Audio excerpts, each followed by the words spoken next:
I told them, you are going to suffer casualties. I warned Philip Habib. I warned Ambassador Samuel Lewis. I warned Ambassador Maury Draper. And I told them, let us stay in West Beirut for another 3-4 days in order to complete the cleaning of that area. And they refused.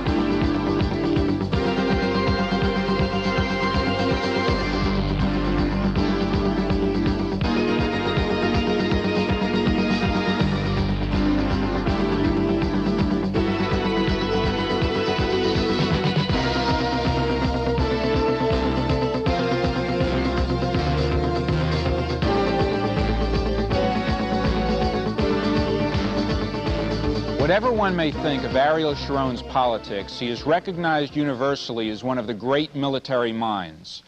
In American terms, he would rank with our generals Douglas MacArthur and George Patton. Since his departure from the post of defense minister a year ago, Sharon has fallen out of the Western media limelight.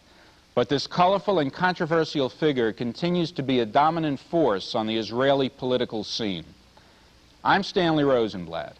I interviewed General Sharon at his home in Israel in December of '83, before the pullout of American Marines from Beirut.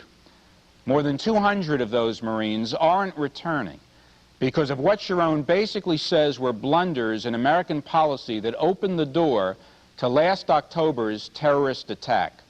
You'll hear Sharon tell how he warned top U.S. officials of their vulnerability and how they refused to follow his advice. In many ways, Sharon foretold the events we are now seeing in Lebanon.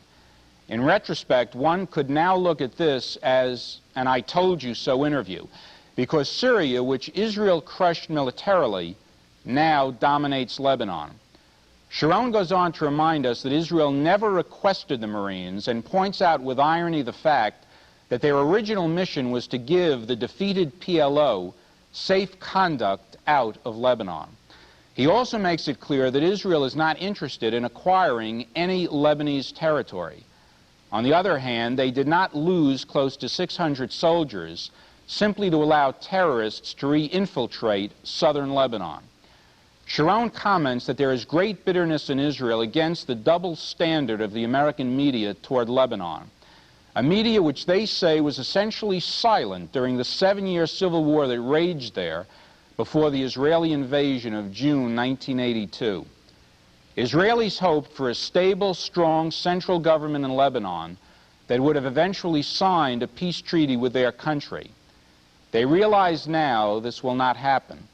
And Sharon blames America for allowing this golden opportunity to be lost. Many people, both in the United States and Israel, who are thoroughly disgusted with the situation in Lebanon, say that one reason it has reached the stage that it has reached is because Sharon was not allowed to finish the job. Now, assuming that we could put aside all political considerations and pressures, both from the Israeli public and the American government, militarily, if you had been permitted to finish the job, what does that mean in the Lebanon context? Maybe I first, just in one sentence, will try to describe what would have happened if we could have continued on that side, in the Pka, on that side, for another 24 hours. We would have cut the Syrian army. We would have cut the Beirut-Damascus highway, very close to the Syrian border. And for instance, if American jets were shot down just a short time ago, they were shot down from positions, Syrian positions, in the mountains that would not have existed at the present time if we were not stopped there. All the situation the mountain of Lebanon would not have been the present time in the hands of the Syrians, but in the hands of the Lebanese army. And that could have been a complete change. We're under very heavy pressure. And of course the question, why? Why does Israel succumb to the pressure? Number one, why is it exerted by America? Number two, why does Israel succumb to it? We have not accepted that in the first day. It was a very hard pressure by the American administration then. We managed to continue through Thursday, the 10th of June, up to 11 noontime. But Israel is a small country. We are a small country, small nation, 3.5 million people. Though we're the only nation in the world that said very openly that we will not go into any compromise with terror, that one cannot go into compromise with terror. Terror, which is the present time the only way of war that the Soviets can conduct. But still, Israel is a small country.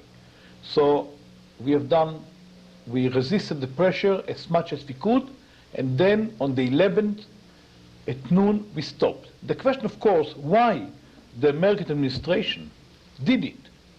Because I know you believe the pressure is actually contrary to America's own interests. I can assure you that it was against American interest.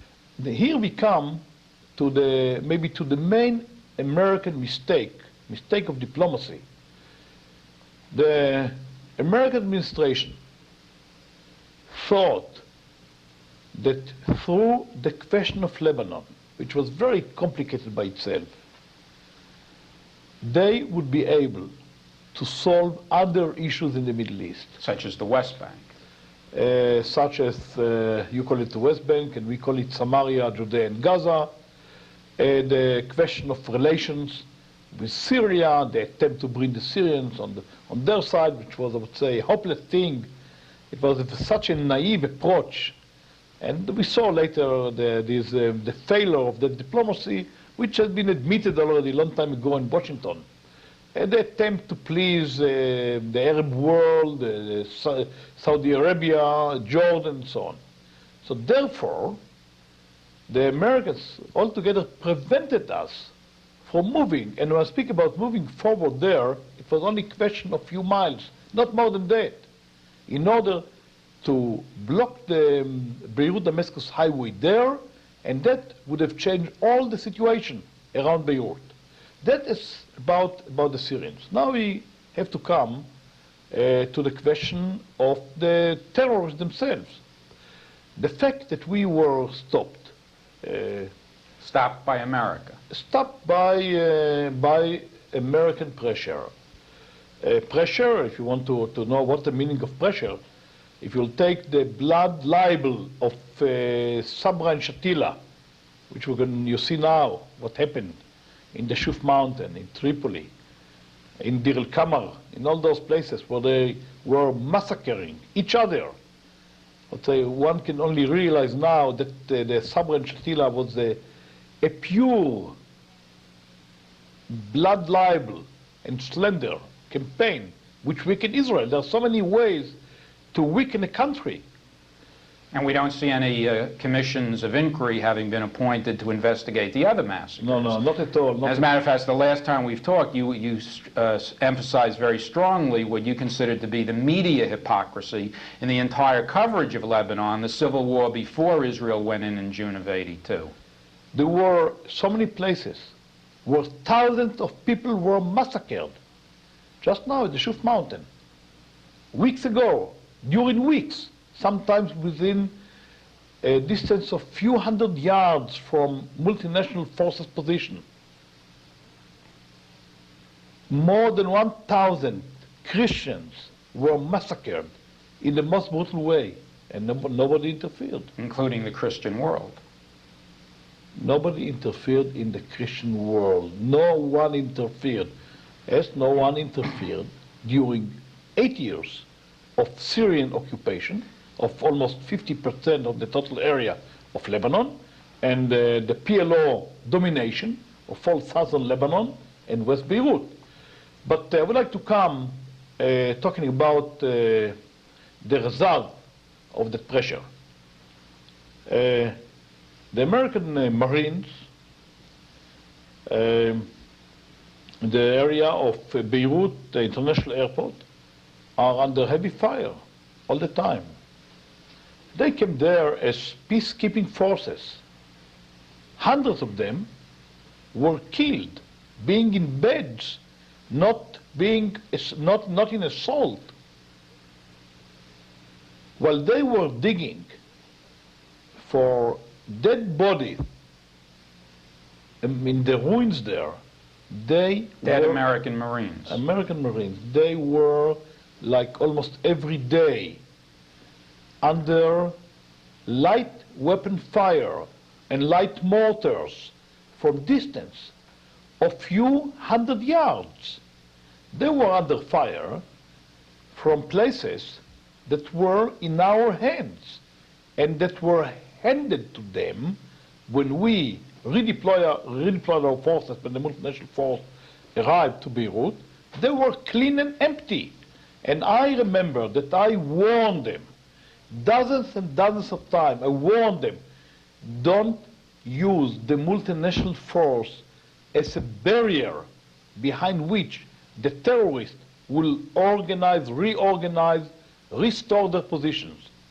And what happened? And that's what's happened. And that's what happened. And what you're saying is that if you had been permitted to accomplish what you sought out to accomplish with the absence of American pressure, the Marines at the international airport would not be under attack from these Syrian positions. They were not under they were not under attack from the Syrian positions. If we could have, for instance, proceed another 24 hours in the valley of Lebanon, in what is called the Bekaa, and if only, I don't speak even to proceed in West Beirut, if only the multinational force would not have created a barrier behind which barrier that gave protection to terrorists to rebuild and restore their positions. And I warned them, I told them you are going to suffer casualties. I warned Philip Habib, I warned Ambassador Samuel Lewis, I warned Ambassador Maury Draper, and all the high American officials who came here, and I talked to them, I must say hundreds of times. Did you ever directly warn President Reagan? Were you ever able to do that directly? No, I never had the chance to talk to him. But Weinberger? Yes, of course. You did warn him? Yes, Weinberger and Secretary Schultz. And what did they say to you? I warned them. Did they say you're wrong? We hear your warnings, but you don't know what you're talking about. Here in this place where we are sitting now. In your home? Yes, in our home, in September '82. It was a meeting that took place here and lasted for more than 6 hours. And I asked them, and I told them, let us stay in West Beirut for another 3-4 days in order to complete the cleaning of that area. And they refused. But what reason did they give you? World opinion? The media? No, I think that again we come to the main mistake, and that was the main mistake. The main mistake was that, and that started very early. You have to know that. Well, wait. The main mistake was what? Yes, the main mistake was that Ambassador Philip Habib wanted, and I believe it was not only he, they wanted altogether the PLO to stay in the picture. They were talking about what they called the political PLO, and they were looking forward for the next step. They regarded the PLO as partners and participants in the future negotiations about Samaria, Judea and Samaria, and Gaza, and they did not want to hurt them. Didn't want them destroyed because then you would have no one to negotiate under autonomy. And they did not understand, that Lebanon and the PLO terrorist organizations were center of not only of local terrorism, it was center of local, regional, and international terror. They were involved almost with every known terrorist organization around the world, from Central America to Baader-Meinhof in Germany, from the Japanese Red Army to Central Africa. They were involved. They were training their people. They were giving them shelter. They were giving them weapons, and all that backed by the Soviets. And they didn't understand it. I explained it to them, if I would say, hundreds of hours altogether during those months. I don't know if you want... I will not be exaggerating. I don't know if you want to follow the logic of what you've been saying, but as I'm hearing you, in a way, the negligence of Weinberger and Schultz and the administration in not listening to you is at least indirectly responsible for the deaths of the 239 Marines in the explosion and many more. Is that an unfair conclusion for me to reach? No, I don't think it's unfair. What I can say, we don't know if it will be that number of casualties, not number of casualties, but one thing I can tell you for sure, and take it for granted. If Israel would not have pressured to stop at the Pka that day, the Syrians were not in a position to control and overlook Beirut. It was a entirely different situation. I would say another thing. For me, it's very strange to see that when everyone knows that Syria is responsible and Syria is behind every terrorist activity now, because there is no independent terrorism in Lebanon at the present time. Everything comes across the Syrian lines with the assistance of the Syrians, instructions of the Syrians. For me, it's very strange to see the Syrian ambassador participating in all those cocktail parties in Washington with glass in his hand. The last time I spoke with you was before the report of the Inquiry Commission was out, and you, as a matter of fact, said you had complete confidence in Israeli judges and justice. Now, the reason you're not defense minister today is because of the report of the Inquiry Commission, which criticized you for being in some way indirectly responsible for perhaps not having foreseen when the Christian phalangists went into the refugee camps that what would happen, in fact, did happen. Do you feel that you have been singled out as a scapegoat as a result of these so-called massacres in those camps in September of '82? Altogether, I believe in the Israeli I would say judges, but that was not a trial, it was not a court, it was an inquiry commission. I think altogether that they have not. The facts that are known to me now and are known to Mr. Begin and to our Minister of Justice at the present time, I can tell you that the inquiry commission did not arrive in several aspects to the right conclusions. That's how I feel now. But altogether, we must say that that report caused a terrible damage and harmed the Jewish people, the state of Israel, and myself. Well, talk about pressure. Prime Minister Begin absolutely took the position initially, just as you're saying now, that massacres have gone on all the time. This was not that unusual. Certainly no Israeli soldiers were directly involved. They were against the commission. But once again, Israel, as tough as it is, under certain circumstances, constantly caves into pressure. Certainly you and Begin and the leaders of the government in September of '82 were not in favor of an inquiry commission, because you didn't have to be geniuses to figure out that with public pressure, with the media pressure, it would be negative. Why did you agree to it? The cabinet of Israel, so I said what I said about the inquiry commission. I believe that they will be able to come back to some of those conclusions. And I believe that they will come and will be able to show that they made many mistakes. What was the basic mistake? I mean, to the outside world, women and children were slaughtered. as well as some PLO terrorists were in there, but a lot of innocent women and children were slaughtered. Is that true or false, that general concept? Look, every casualty is a casualty, and every casualty is a tragedy, and no one would like to underestimate the casualties and tragedies.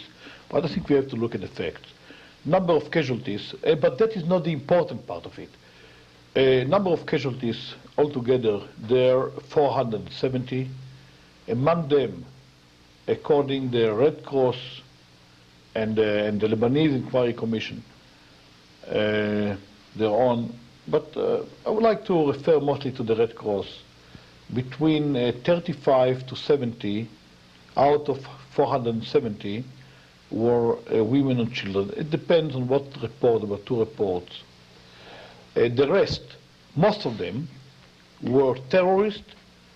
Many of them were Syrians, Libyans, PLO terrorists, and others. But there were still some victims, which we have to admit. But the Shuf Mountains, I mean, if you want to compare it, I'll tell you what happened. You know, the thousands were massacred in Tripoli, in the Shuf Mountain. Thousands and thousands. In November of '83? In November '83. And there are thousands, more than 20,000 refugees, and that includes 5,000 babies and infants are under heavy siege, were under heavy siege for 3 months in Deir el-Kamar. Nobody said a word about that. Nobody said a word about that. But so we have the question of figures, and one can say, if you compare it, I mean, though every casualty is a casualty, and every casualty is a tragedy, but when you compare it with other things, the terrible thing that happened in Lebanon, altogether that was not the world. Though that is the only one that has been mentioned all the time. The only one. The world needed a Jewish murderer, and they got it. And what was even worse than that, or more important to them, that the Jewish murderer was handed to them by the Jews themselves. What was the vote in the cabinet to accept it? 16-1. I was the only one. But in that, many things were involved. Internal political,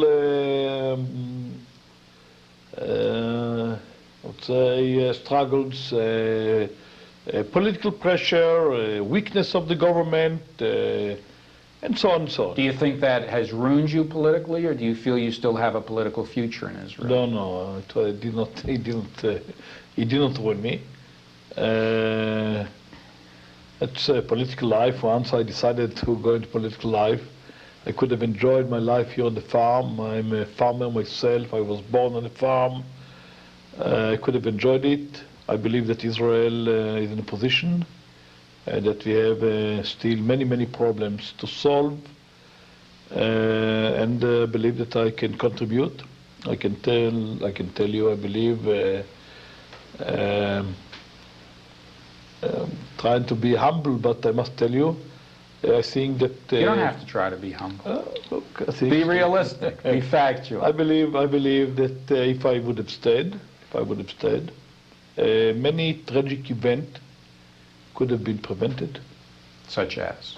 Such as things that happened afterwards in Beirut, and to American forces, to French forces, to Israeli forces, and so on. One last question.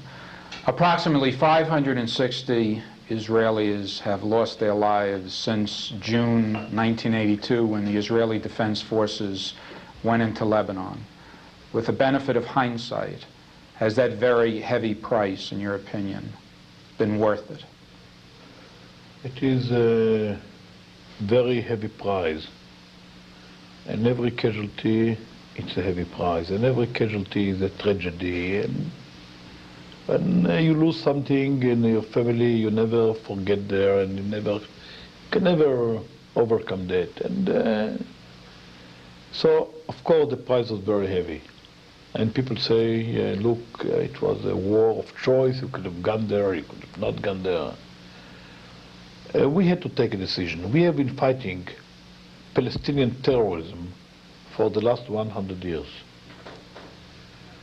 We suffered thousands of casualties. We have to decide, could we afford that the children of Ma'alot, that city near the Lebanese border, were high school children were caught by terrorists coming from Lebanon. I'll give you only a few examples now. Coming from Lebanon. 30 killed, among them 24 children, 90 wounded, among them 66 children. And the terrorists knew that they were children because they were holding them as hostages before they killed them for hours. Or the bus taking school children, elementary school children from the village of Avivim near the Lebanese border. 12 killed, 29 wounded. They could not miss it. It's not shelling of a town like Kiryat Shmona or like Nahariya or other places. They were in their hands, they killed them. It's very hard, it's very heavy. The casualty is very heavy.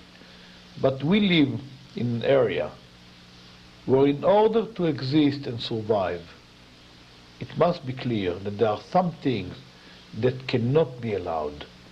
Cannot be allowed. And I know it's hard, I know it's difficult, I know that there is deep discussions inside Israel, but one thing must be clear. In order to exist and survive here, it's not only our right, it's our duty to defend our lives. Mr. Sharon, thank you very much. Thank you. Thank you.